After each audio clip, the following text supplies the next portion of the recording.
Okay, let's try this again.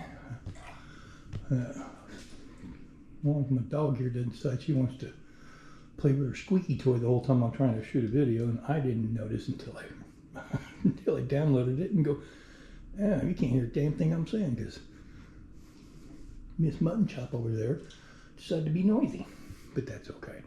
This is kind of my final, I don't know what it's not really a final review, but it's a full review. Because of all kinds of issues that I've had within the first 30 days of this bike, I still don't have any regrets of purchasing it. The whole thing with the charger is still a mystery. Don't know, not sure why it does what it does and when it does it, but it does it, and so that's the mystery.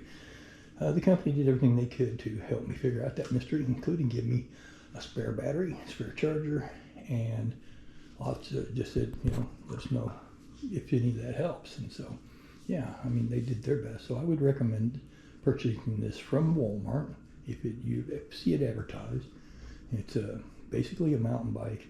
It's just a 26-inch fat tire, 26 by 4-inch wheel and tire, standard steel frame. Well, this one has steel frame. Apparently some of them will be aluminum alloyed frames, but this is steel all through. I didn't find aluminum alloyed anywhere on this bike. So that's, except maybe that rack is steel too. But anyway, the whole thing is good. It's all powder coated, front and back disc brakes are mechanical disc. Disc brakes, I'm still new with those. They're functionally pretty simple.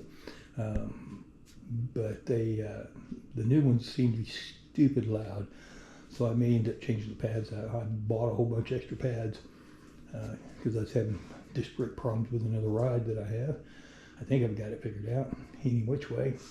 Yeah, so everything about it's kind of cool. It's got 5 power settings, so you can pedal assist 5 different levels, or you can just throttle only at 5 different levels, and then you can hold down, dial it up to number 5, hold down the up key, and a symbol pops up, which is normally would be your headlight symbol, but it's not colored in, and so when your light comes on, it's a shade different, but what it means is that you get an extra power setting, some kind of extra torque or something, and it seems to do something, a little bit more than when it's not on. So you can't really explain it.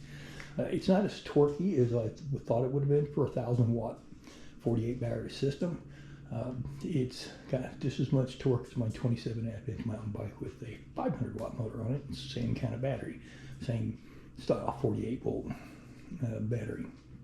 And it's 17 amp hour. That's just pretty good. Takes a few hours to charge up the charger. Now, what I ended up doing to fix my charging issue was that I charge by plugging it only to the GFI outlets around the sink. For whatever reason, it doesn't have an issue with those sockets. Now, originally it didn't have any issue with any of this wall outlets here until it started having issues, like on my second or third attempt to charge the batteries up, and it wouldn't do it. It just kept popping circuit breakers, which is a direct short. Now, these are electronic, and they're not like the old school heavy lug type, These are, I think they're either defective, weak, or they're just sensitive. Some kind of a signal comes out of that thing when it's about to peak out, charged up battery, about to hit the top where it'll go into cool down mode, and that's when it triggers the breaker. So I don't know why. And both chargers do it, so there's a mystery installed there. So other mystery, this thing cuts front headlight. It has a rear brake light, and it has a place for a tag. If it's in some states, you may have to tag those. Of my state, you do not, because it's 1,000 watt or under, blah blah blah.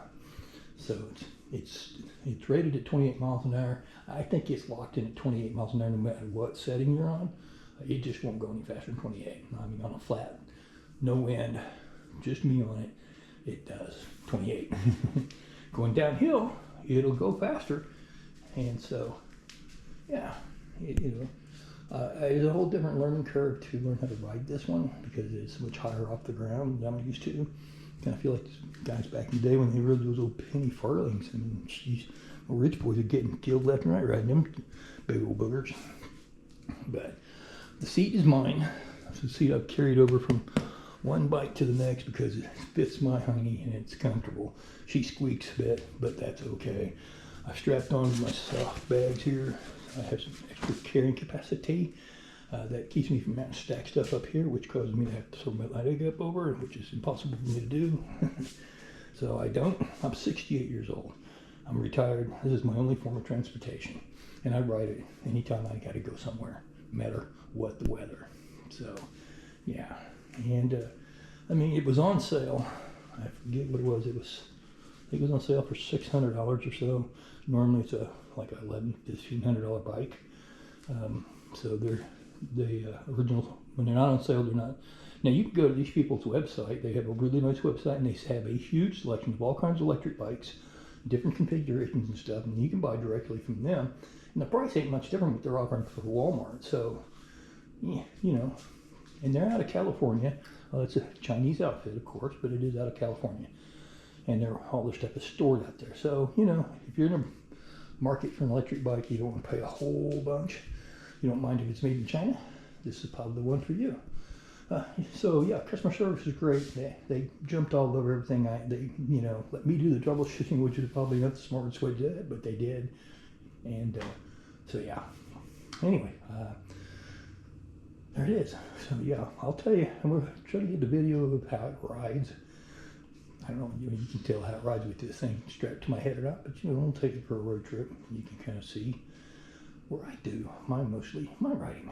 Anyway, so now that's it for now. Hopefully this is a better video. My dog is being quiet and all is good.